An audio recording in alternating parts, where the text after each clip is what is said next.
ndani ya msalaba huu tunapata transformation, mabadiliko. Tunapata ndani ya msalaba huu na matengenezo ya yule mtu wa ndani tunapata kupitia msalaba wa Yesu. Sasa tukiangalia maisha ya Petro kabla ya msalaba, nimeorodhesha mambo kadhaa. La kwanza, namwangalia Petro na mtazamo wake kabla ya msalaba wa Yesu. Petro asili yake ni mvuvi, na wavuvi wana taratibu zao. Kwanza wako rafu, ukiwakuta wako baharini mara nyingine hawavai, watajifunga nguo ndogo, hawana usafi. Na mvuvi huyu Petro alizoea kuwakamata na kuwashika samaki, na akishafikisha pale kando ya ziwa kuwakatakata, na ilikuwa ni mazoea ya Petro. Na Petro baada ya kumfuata Yesu, tabia hiyo ilikuwa haijaondoka. Kwa miaka hii mitatu ambaye alikuwa anamfuata Yesu, Petro alikuwa bado na roho ya kukata, na mara nyingine ulimi wake na mtazamo wake ulikuwa unakata. Nakumbuka walipowakataa kwenye kijiji, na anamwambia Yesu, tuagize moto umalize watu hawa. Petro alikuwa kama mtu wa haraka. Wakati Yesu anashikwa pale Getsemani, Petro alichukua upanga na anakata mmoja wa askari wa kuhani mkuu, anamkata sikio. Hebu tusome Mathayo 26 ili tuende pamoja, mstari wa 51. Tabia ya kwanza ya Petro, matakwa ya asili yalikuwa bado yanamtawala. Hebu some 26:51. Nitasoma. Na tazama, mmoja wao aliokuwa pamoja na Yesu akanyosha mkono wake, akaufuta upanga wake, akampiga mtumwa wa kuhani mkuu, akamkata sikio. Tabia. Unajua watu wanaweza kuingia kanisani ameokoka, bado nguvu ya msalaba haijambadilisha. Ana ulimi wa kukata watu, kuumiza watu, ana mitazamo isiyo mizuri. Naelewa nilipokuja kuabudu wakati fulani, mkiwa pale karibu na bunge, mlikuwa wengi, na naamini kwamba kuna wengine baada ya kuhamia hapa walipoazika, si ajabu walienda makanisa mengine, sijui, lakini Mungu atawaleta watu wengine. Na kuna watu ambao wana tabia ya asili, mitazamo inayekata. Pale kwenye tawi langu nilimwamini Mungu tubadilishe jengo tunalaabudia ni dogo, na nikateua kamati ya watu wengi ya ujenzi na mzee wa kanisa, na taarifa wananiletea kwamba jengo hili ni kama tunaanza upya, hatuwezi tuache. Ni maneno ya kukata, ni hali ya ndani ambayo haimwangalii. Baadaye nikashika mwenyewe, nikasema nitaendelea. Baadaye nimemteua rafiki moja dokta na kamati ndogo, nikaambia ninaamini Mungu atafanya. Mungu hategemei wingi, imani inaumba. Ukisema huwezi na una wakati wengine tamaa. Kwa hiyo Petro alikuwa na tabia ya kukata watu. kwa mtazamo wake, kwa ulimi wake. Ile asili ya baharini ilikuwepo, na ni kwamba tukiacha matakwa ya asili yetu ya zamani yafanye mapenzi yake, yatakata watu na kufanya uharibifu mwingi kuliko uzuri. Naeleza nguvu ya msalaba. Ukiangalia ile picha ya mwisho nilio hapa, lazima msalaba uzuie matakwa yale ya zamani, ya mambo ya zamani, kutoka kwenye miili yetu, kutoka kwa shetani, kutoka kwenye roho zetu. Tumsikilize Mungu, kwamba Mungu ndiye mwenye nguvu. Mamlaka na nguvu hiyo za msalaba ziweke ukomo, kwa sababu hatutembei kwa kuona. Na Mungu anatumia msalaba kwa ajili ya kutengeneza mitazamo na misimamo yetu inapokuwa mikali kwa watu. Una mtu anaingia na unafikiria ameokoka, lakini mitazamo yake na hali yake ya asili haijafa. Na tunaweza kubatiza mtu Pasaka, na Pasaka itapita, hajapata kukutana na nguvu ya msalaba wa Yesu unaoleta mabadiliko. Tunaelewana? Kwa sababu kuna watu ambao mtu anaweza kusema hii ni asili yetu, hii ni ukoo wetu, hii ni kabila langu, hili hata fulani na fulani na fulani. Lakini nguvu ya msalaba lazima iondoe hayo. Mungu atusaidie. Jambo la pili nilioangalia juu ya Petro kabla ya msalaba, mlango wa 26 mstari wa 35. Hebu sema tena, Mathayo. Shida ya Petro kabla ya msalaba.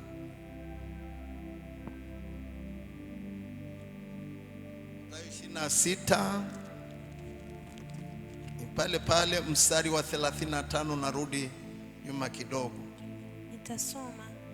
Petro akamwambia, ijaponipasa kufa nawe sitakukana kamwe.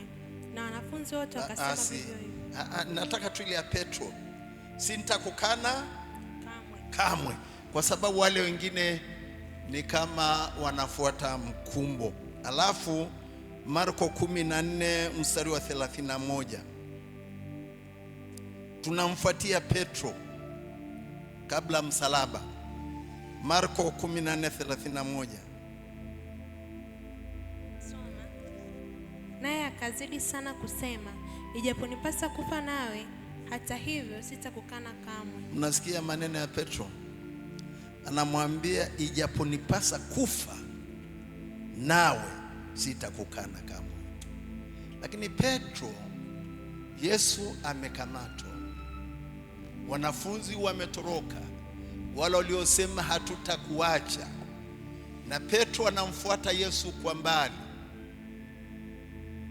na anapokwenda anakaa pembeni, na unamsikia lugha kama lugha ya wale watu waliomfuata Yesu. Na anaulizwa, na Yesu alimwambia, usiku huu kabla jogoo hajawika utakuwa umenikana mara 3.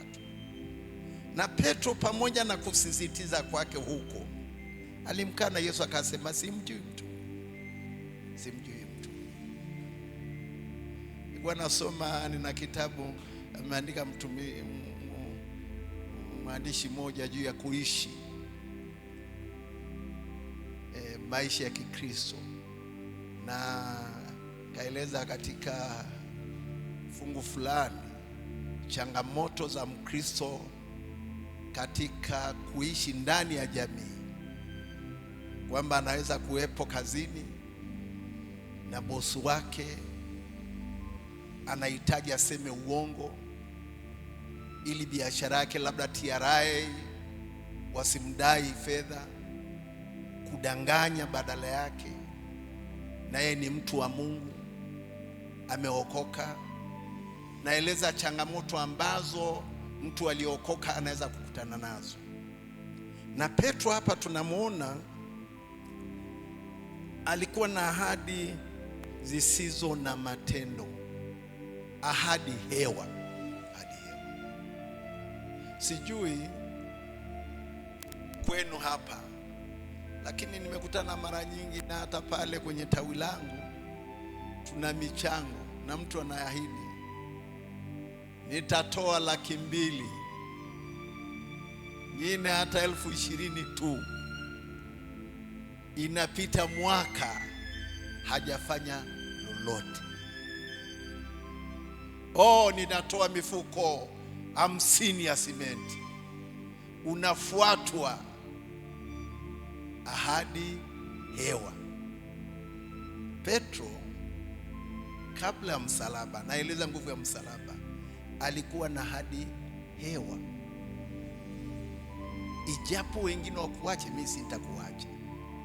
Lakini tunamwona Petro hata baada ya Yesu kufufuka, kwa sababu alijua mapito ya Petro, anawaambia kawaambieni wanafunzi, na Petro naye tutakutana Galilaya. Lakini Petro baada anakwenda huko, anaanza ile asili inainuka, nguvu ile ambayo msalaba unatakiwa ushughulike, na anakwenda ziwani kuvua.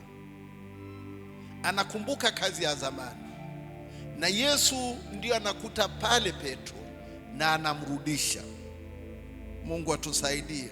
Tunamwona Petro aliongea maneno mengi ya uaminifu na yenye ahadi kwa Yesu, lakini alitenda tofauti. Hakufa na Yesu, alimkana Yesu kwamba hamjui wala si miongoni.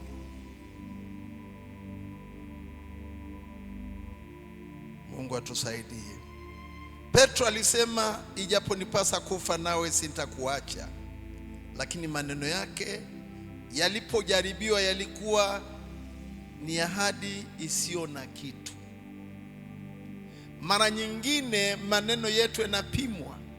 Unaweza kusema nitatoa kitu fulani kwa ajili ya kazi ya Mungu, na dhoruba zikatokea.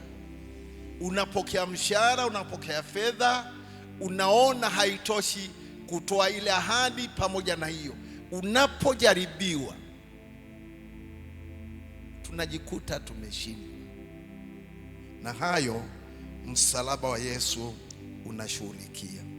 Na mara nyingine tumeweza kuwa tumetoa ahadi kwa mtu kwa Yesu kupitia maombi.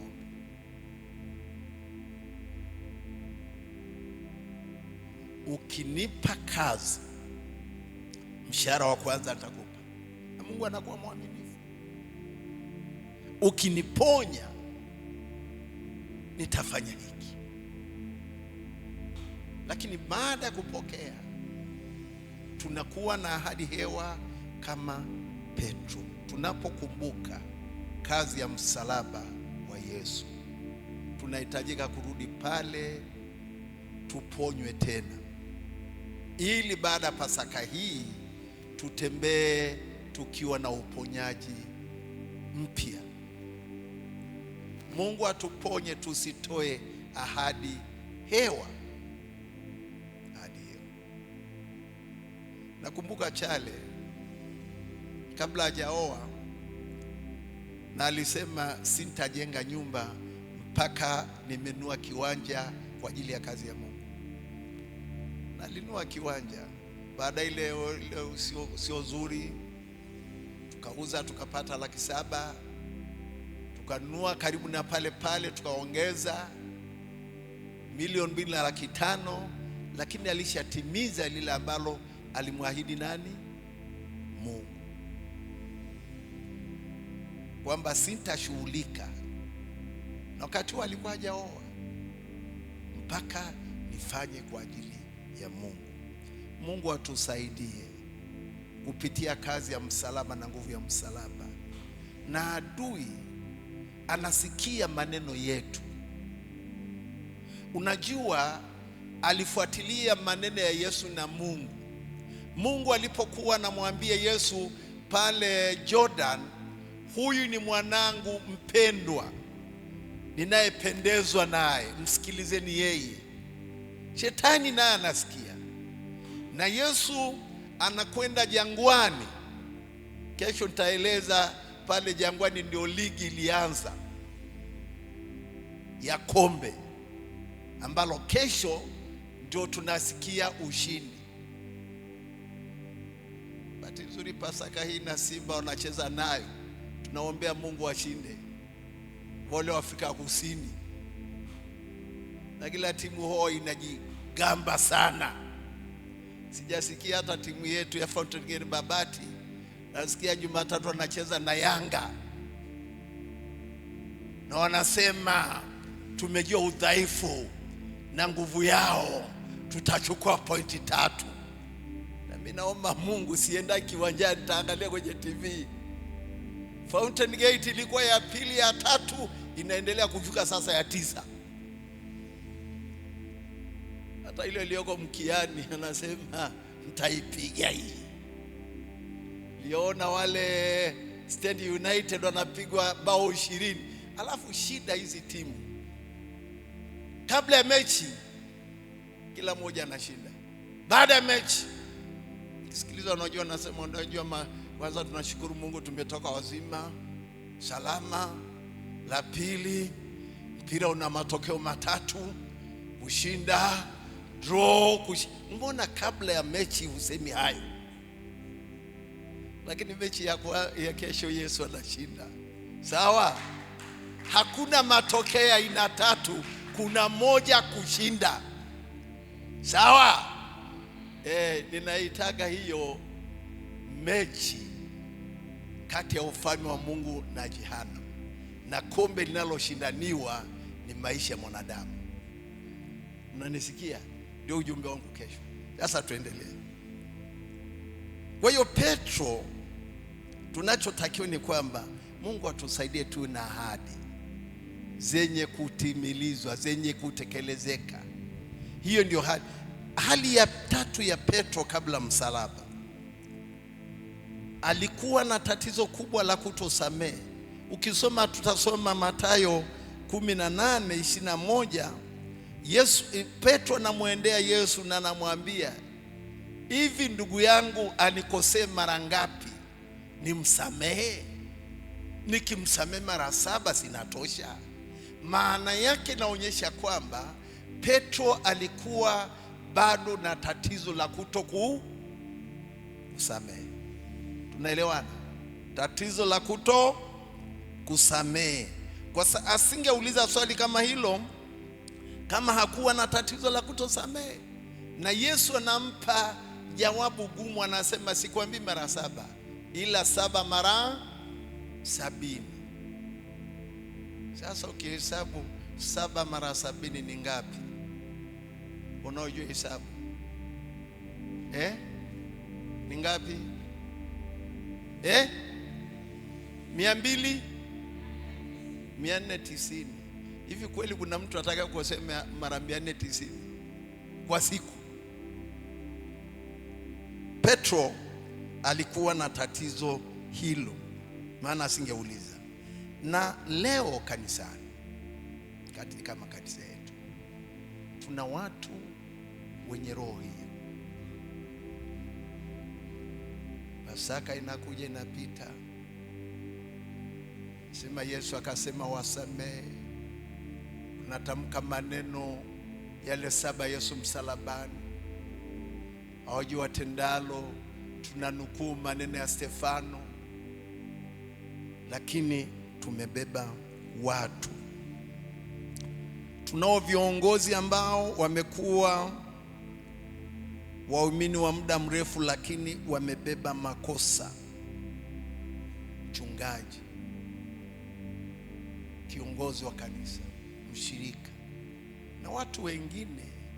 Hakuna jambo gumu kama kutengeneza mambo ya Wakristo waliookoka, kwa sababu Biblia wanaijua.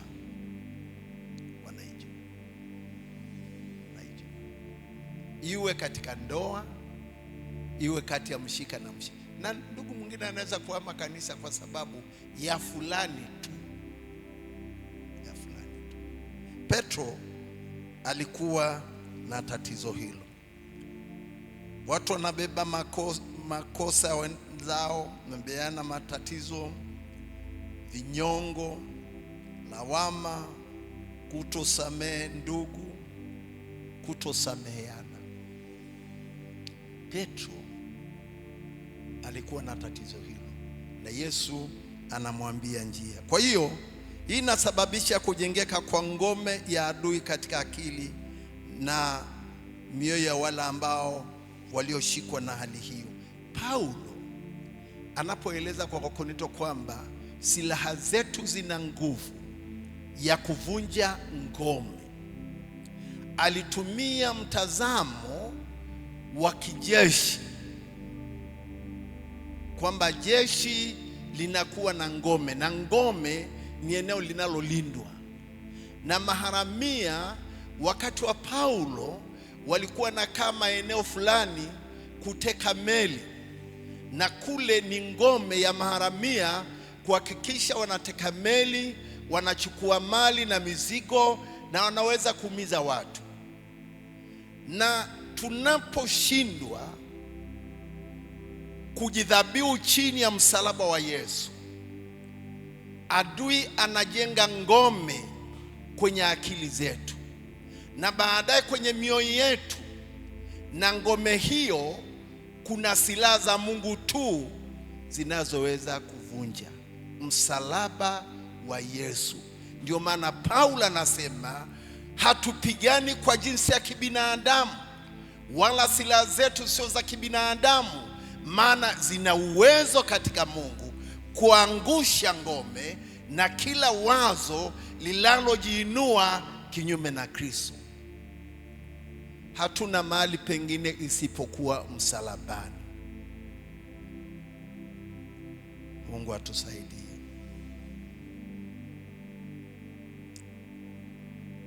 Mungu atusaidie Pasaka hii, atupe roho ya kusamehe. Tatizo la 4 la Petro, hebu usome Marko 4 mstari wa 37 na 40. Tatizo la 4 la Petro kabla ya msalaba, naeleza nguvu ya msalaba.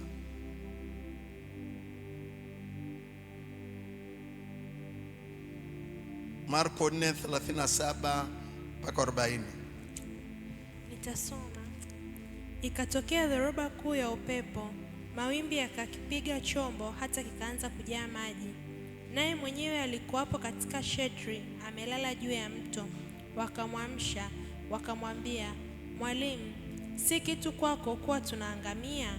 Akaamka, akaukemea upepo, akaiambia bahari, Nyamaza, utulie. Upepo ukakoma, kukawa shwari kuu. Akawaambia, Mbona mmekuwa waoga? Hamna imani bado?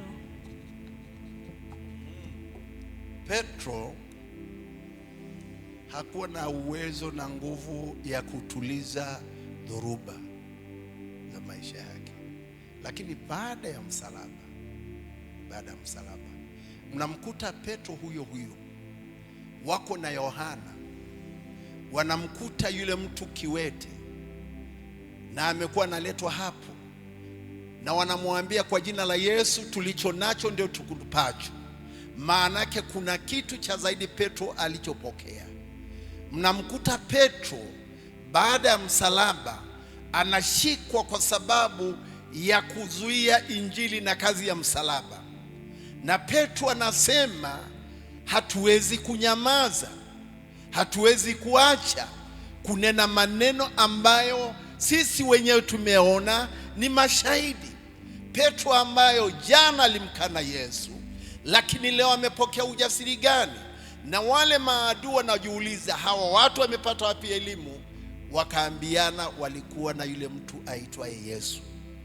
Kwa hiyo kabla ya msalaba, Petro asingeweza kushughulikia dhoruba zake binafsi. walimuhitaji Yesu. Na 5, Petro kabla msalaba alikuwa anaweza kuathiriwa na nguvu za kipepo kwa haraka. Nakumbuka Yesu alipoeleza juu ya msalabani, atasoma Mathayo 16:22. Yesu anazungumza juu ya kwenda kufa msalabani. Petro anamwambia, akamchukua akaanza kumkemea akisema, hasha Bwana, haya hayatakupata. Baada Yesu anamwambia, ondoka nyuma yangu Shetani, kwa sababu alijua kwamba maneno ya Petro si ya kwake. Adui amemtumia ili kumvunya moyo asiende msalabani. Kwa hiyo kabla msalaba, tusipokuwa na ulinzi wa damu ya Yesu na nguvu ya msalaba, tunaweza kuathiriwa na nguvu za giza. Adui hajali unaabudu, hajali unasifu, hajali unaimba kwaya, hajali unatoa, lakini maadamu huna ulinzi, nguvu hizo zinaweza kukuathiri, za kipepo. Mungu atusaidie. Petro aliruhusu mwili wake utumiwe, kinywa chake kitumiwe na adui, na Yesu alijua ni adui. 6, Petro aliapa na kutamka laana. Sitazungumza kwa sababu muda unakwenda. Marko 14:71 alijitamkia laana,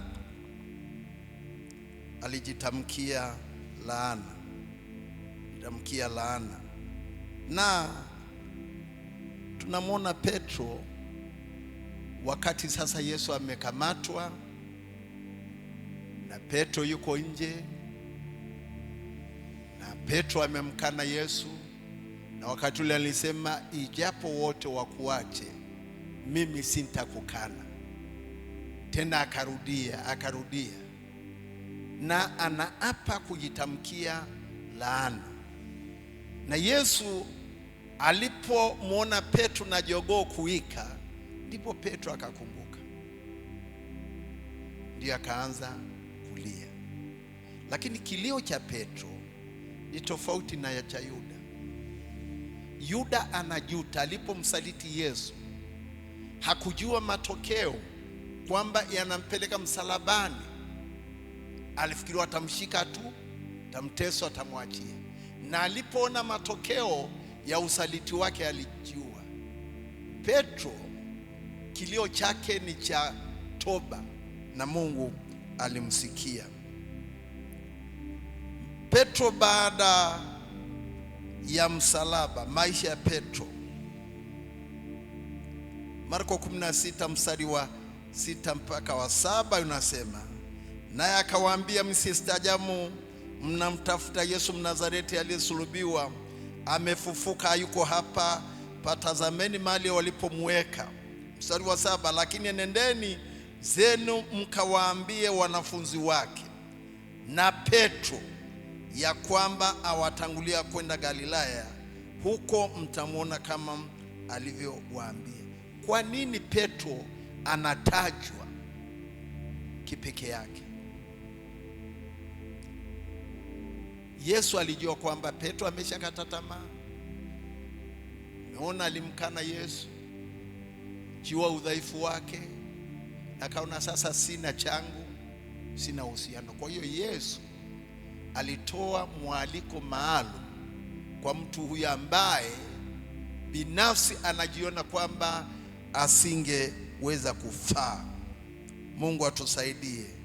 Kwa nini? Ni kwamba Mungu alikuwa na mpango wa pekee kumrudisha Petro kabla ya kuanza kumtumia. Kisoma historia, Petro akaonekana kama nguzo ya kanisa. Ndiye baba mtakatifu, halifa wa Yesu wa kwanza. Yesu alimwambia Petro, utakapoongoka utawaimarisha wengine. Baada ya msalaba, Yesu alitegemea Petro kuimarika. Na tunaona huyu Petro wakati wa mateso ya kanisa, Wakristo wanateswa, inasemekana Petro akakimbia mateso, na alipokuwa nakimbia kuondoka akakutana na Yesu. Na Yesu anamuuliza Petro, je, kifo changu nilichokufa hakikutosha? Unataka nirudi msalabani? Semekana Petro akarudi kukabili mateso na akasulubiwa, lakini akawaambia watesi, sistahili mnisulubishe kama mwokozi wangu Yesu. Huyo akasulubishwa miguu juu kichwa chini, kwamba hakustahili msalaba ambao Yesu alishaulipia. Petro akamaliza akilipa gharama. Ndiye aliyekuwa kiongozi wa kiatia wengine moyo baada ya msalaba. Bwana asifiwe. Kwa hiyo Mungu alikuwa na mpango wa kumrejesha Petro kikamilifu, na msalaba ni sehemu za kurejesha na kukomboa. Ndio maana nimesema jana, hatuna haja kuambiwa leta sadaka ya ukombozi. Na wengine wanaletwa, leta 200,000, leta milioni, ukomboe watoto wako, ukomboe maisha yako. Msalaba wa Yesu ulitosha kurejesha kila ambacho tumenyang'anywa na adui. Nguvu ya msalaba huweza kurejesha zile baraka na ahadi ambazo tunastahili. Nguvu ya msalaba imetosha kutukomboa kutoka katika soko la utumwa. Soma jana kwenye Wakolosai, Yesu alikuja kutukomboa, kutuhamisha kutoka mahali na kutupeleka kwenye ufalme wa mwana wa pendo lake. Wandugu, hatuhitaji ukombozi mara mbili. Yesu alilipa fidia. Kinachohitajika ni kuamini kazi ya msalaba, ni kuamini kazi Yesu aliyefanya, na kumwamini Yesu tunapata ukombozi. Mnanisikia watu wa City Church? Mnanisikia? Hatuna haja, zitakuja sarakasi, sadaka ya ukombozi. Au Dodoma hamna sarakasi hizo? Hamna kukomboa mzaliwa wa kwanza, kukomboa maisha yako, kukomboa na laana. Kuna mmoja anajiita nabii, sijui yuko wapi, Arusha sijui wapi, na anapigia watu simu, anaambia, "Halo, hii shida yako ni nyota yako imeondolewa." Hatuna nyota wala nini. Tunachohitaji ni neema ya Mungu ya wokovu, inaachilia kibali cha kutufungulia milango. Sasa kibali hicho kama ndio kinachoitwa nyota, haziibiwi. Mungu atusaidie. Msalaba unarejesha na kukomboa kila ndoto iliyopotea, kila kosa na kila kushindwa, ili uhusiano uliovunjika na Mungu urudishwe. Ndio kazi ya msalaba. Tunapotubu,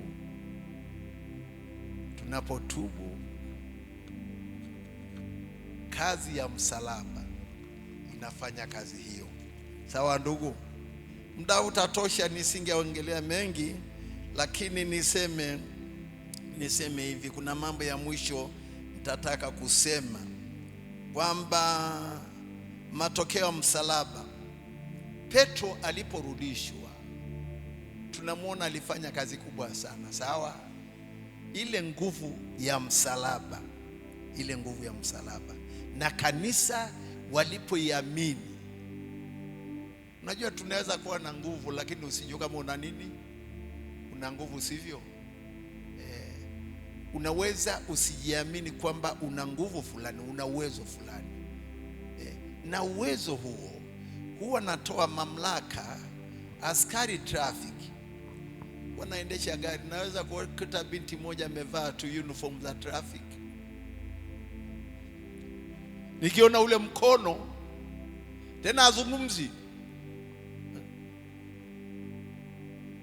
na mimi na gari, hata yule mwenye tela anasimama pale, kwa sababu anajua kuna mamlaka, kuna nguvu iliyo nyuma ya yule askari traffic. Ndio maana askari polisi, askari wa jeshi wanapovaa magwanda, tunajua kuna mamlaka na nguvu iliyo nyuma yao. Na sisi tunapofunikwa na damu ya Yesu na kuvaa crown yenye msalaba wa Yesu, tunaposimamisha mambo, hatuonekani sisi na unyonge wetu, lakini ile msalaba wa Yesu na damu ya Yesu inaonekana na mambo yanatupisha. Nguvu ya msalaba wa Yesu. Bwana asifiwe. Bwana asifiwe. Matokeo ya msalaba, maneno ya unabii yalitimizwa msalabani. Haki iliuishwa msalabani, haki yetu. Usafi na kusafishwa ilitolewa msalabani, badala ya yale maji na damu ya wanyama. Utukufu wa Mungu ukadhihirika msalabani alipomfufua Yesu. Maana alipokufa pale msalabani, Biblia inasema alipokata roho, tetemeko likatokea. Maandiko yanasema wafu wakafufuka, wakaingia Yerusalemu, giza likashika dunia, pazia la hekalu likakatika, na wakasema hakika huyu ni mwana wa Mungu. Kwa hiyo uwezo wa Mungu, nguvu za Mungu zikadhirika pale msalabani, na utukufu wa Mungu, na damu ya Yesu ilimwagika badala yetu msalabani. Bwana asifiwe. Nimalizie mambo machache ambaye nilitaka nimalizie juu ya uponyaji wa maisha yetu, juu ya uponyaji wa maisha yetu. Kuna mambo mengi tunaweza kusema juu ya msalaba wa Yesu, lakini niseme manufaa moja ni kuponywa. Nimeshazungumzia katika agano kwamba uponyaji, na katika kuponywa kwetu hatuhitaji visaidizi, lakini nieleze tu kwa kifupi, tumalizie sababu kadhaa zinazoweza kusababisha tusipokee uponyaji wa Mungu, kwa sababu kuna manufaa kadhaa ya msalaba na kuna nguvu ya msalaba. Ndio maana Paulo anasema kwetu tunaokolewa, msalaba ni nguvu ya nani? Ya Mungu. Mti uliodharauliwa, mti ulikuwa kuaibisha, Yesu akachukua aibu yetu na ukabadilika kuwa ni nguvu ya Mungu. Ilikuwa Masaini, kanisani tulikuwa tumeweka msalaba. Wazungu waliotujengea waliweka msalaba wa mti pale juu kuonyesha ishara. Na kuna mtu mmoja alikuwa mganga ama loiboni, namwambia mbona uji kanisani, karibu kanisani. Siku moja akaniambia, unajua kila nikifika pale nikiona ule msalaba, kiingia ni kama unaniangukia. Kwa hiyo hofu inamfanya singie wapi? Kanisani.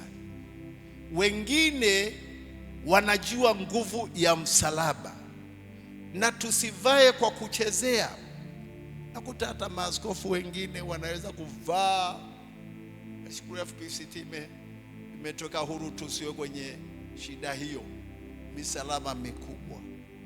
Lakini watu wanavaa misalaba, wanayafanya ni kinyume na alama hiyo ya ukombozi. Sasa nieleze sababu kadhaa za kutopokea uponyaji. Nisingeweza kumaliza yote, lakini Mungu ashukuru kwa haya. Kwanza, na watu wanakimbia wanafikiri labda hapa sipokea uponyaji. Unajua ndugu, niseme kwamba kama ni baraka ziko hapa. Kama ni uponyaji utapokea kwa mchungaji wako. Kuna watu hawaamini manabii, mchungaji wao kama ni nabii, lakini wale wanaamini wanapokea muujiza, wanaponywa. Sio kwamba Mungu haponyi. Mungu yuko hapa na anaweza kutenda, lakini kwa sababu tunaamini kazi ya msalaba. Kuna mambo kama 5 nimeorodhesha nikamalizia. Kwanza, zinazoonyesha sababu ya sisi kutopokea uponyaji. Nieleze, unajua mtu ambaye hajaokoka ni rahisi kuponywa kuliko mtu aliyeokoka. Kwa sababu yule asiyeokoka Mungu anapitia imani ya mhubiri kulithibitisha neno lake, na yule ambaye ameokoka lazima aamini nguvu ya msalaba. Amini nguvu ya msalaba. Tuna mahali pa kuchukulia na mizigo, lakini kuna mahali ambapo unatakiwa usimame na waombe wengine. Nakumbuka nilipookoka hapa, kulikuwa na mama moja ameokoka, na mume wake alikuwa askari. Mume hajaokoka, kahama. Yule mwanamume akahama ili huyu mama asisimame kwenye wokovu, kamia Tabora. Ni mama, Mungu akamsumbua, akatafuta kanisa la kiroho, kaendelea. Mwanamume akaamua kuhama ili kumtesa huyu mama. Siku moja namshikia bunduka, namwambia, uniambie utamwacha huyu Yesu au nikuue. Mama anamwambia, heri kuniua lakini sitamwacha Yesu. Akatafuta uhamisha, akaenda Urambo. Hakuna watu waliokoka miaka ile, na Mungu akamuunganisha. Kuna mama moja Muislamu jirani ana shida na umwa, na huyu mama Mkristo ni mchanga, na kaanza kumwambia huyu mama Muislamu habari za Yesu, kwamba Yesu anaponya, Yesu anaokoa. Na baadaye mama akaombewa na huyu mama Mkristo, na yule Muislamu akapona, akampokea Yesu. Wakawa wawili, baadaye wameendelea, mwisho wakawa watu 20, na baadaye ndio anaenda kutafuta mchungaji kwa mmoja anayejua nguvu ya kazi ya msalaba wa Yesu. Mnamfahamu huyu mhubiri mkubwa wa Korea Kusini ambaye anaongoza kanisa la mamilioni ya watu. Yeye alikuwa na imani ya Mungu wake Buddha, na siku moja akiwa hospitalini, hajategemea ataishi, daktari amemwambia na siku chache aondoke. Anapumua kwa njia ya mashine. Binti moja amekwenda na mpeleke habari za Yesu, na mara ya kwanza akakataa, ya pili akakataa, baadaye na amerudishwa nyumbani, anajua kwamba ni wakufa, na akamwambia binti, sasa nitamwamini Mungu wako. Akaongozwa sala ya toba, na yule binti akamwombea yule bwana, akapona ule ugonjwa, amempokea Yesu, anaongoza kanisa kubwa la Kipentekoste duniani kote. Kama huyu binti asingejua nguvu ya uponyaji. Nakumbuka miaka nyuma marehemu Kulola akihubiri Injili Dar es Salaam, alikuwepo daktari wa marehemu mzee Nyerere, alikuwa anaitwa Mdachi, na alipata shida kama kupoza, na akapelekwa Uingereza. Kurudi kutoka Uingereza sasa anakwenda na wheelchair. Hali imekuwa mbaya, madaktari wanaofahamika hawakuweza kumsaidia.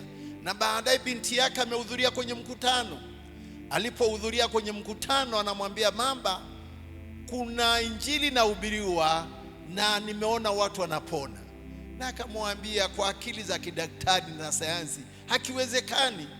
Kini kumridhisha, akachukua teksi, wakampeleka, akakaa kule mbali na mkutano.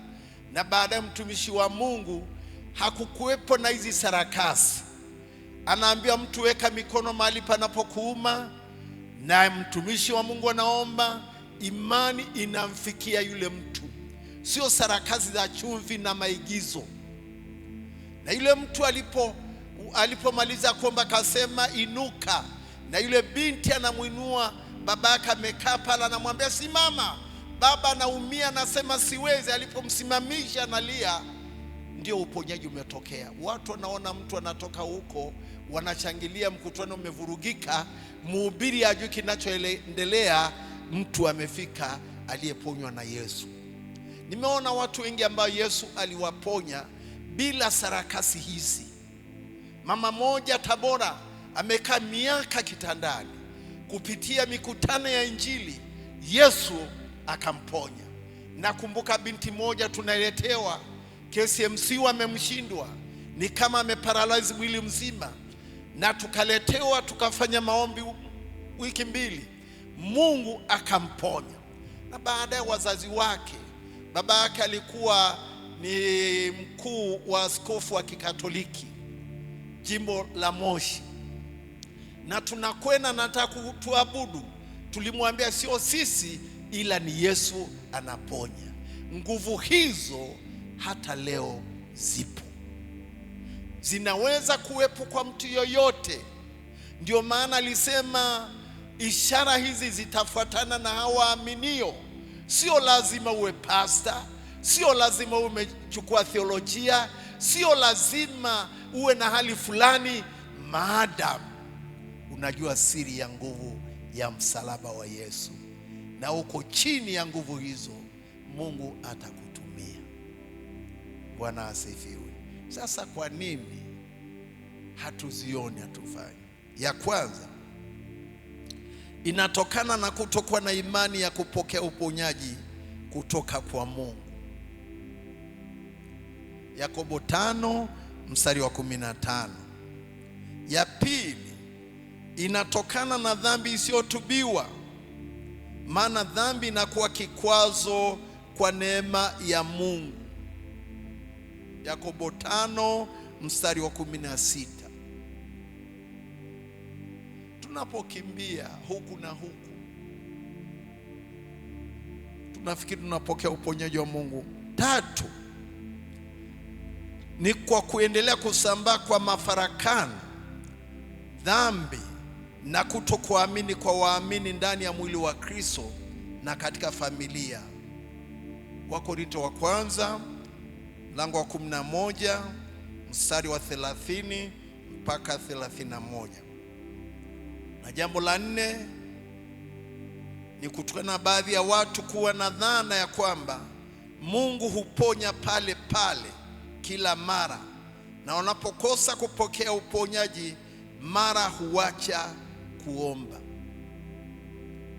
Wakati Mungu anafanya hapa, na kuna wakati utachukua muda kupokea uponyaji. Sasa watu kwa sababu wanataka miujiza, sasa tuko kwenye dunia ngumu, mahindi hybrid, kila kitu hybrid, kitu cha sasa wanataka upande leo ule kesho. Ukiangalia miti ya asili, kuna miti ambayo inachukua miaka 100 ili ivunwe, mingine miaka 60, mingine ni zaidi. Watu hawataki hiyo, wanataka kupanda mti leo miaka 5 avune. Ndio tatizo, mpaka na uponyaji tunataka hivyo. Lakini kuna mambo Mungu anaweza kufanya polepole. Sababu ya mwisho ni baadhi ya watu kutazama uponyaji kwa mwelekeo usio sahihi. Naomba ukumbuke kwamba si kila uponyaji unatoka kwa nani? Kwa Mungu. Kuna uponyaji bandia, na adui anaweza kutoa tatizo kichwani kaleta kwenye tumbo. toa kwenye tumbo anapeleka kwenye mkono. Na pale Babati hao manabii walipoanza kuja, kaja mtu mmoja na watu wa halmashauri wasomi wanamwelekea, na baba mmoja alikuwa na mtoto anakula magodoro, yani anakula godoro, akakimbia kaombewa. Kijana hakula godoro tena. Baadaye mmoja anapokea message kutoka kwa yule mtumishi, namwambia ingiza 1,000,000 kwenye akaunti yangu kama malipo ya uponyaji wa kijana wako. Na yule baba hakuamini, akampigia simu, hivi ni wewe uliandika message? Akasema ndio. Alishindwa kulipa 1,000,000 na kijana yule alirudi kwenye hali hiyo. Kwa hiyo wandugu, sio kila muujiza, sio kila uponyaji unatoka kwa nani? Wa Mungu unadumu, wa shetani ni wa muda. Utakupa relief, utahamia sehemu nyingine, kwa sababu wale wanafanya maagano. Sasa haya yatatufanya tusipokee uponyaji kutoka kwa nani? Kwa Mungu. Nimalizie kusema Yesu kumrudisha Petro alipokwenda Galilaya, akamkuta Petro amesha kwenda ziwani na wenzake wamemfuata, na Petro wanahangaika na samaki, ile asili bado ipo, na Yesu anawauliza, wanangu mna kitoweo? Hawakumtambua ni yeye. Mwisho Yesu anachukua samaki, anaandaa kifungua kinywa, na anakabiliana na Petro, anamuuliza Petro, je, unanipenda kuliko hawa samaki? Petro akajibu tu kwa haraka, nakupenda Yesu. Mara ya pili, nakupenda Yesu. Mara ya tatu ndipo Petro anashtuka, akajua huyu ni Bwana, akakumbuka alivyomkana. Ndivyo Petro anamwambia Yesu, unajua yote. Na Yesu anamrudisha Petro, na Petro akaja kuwa nguzo ya kanisa.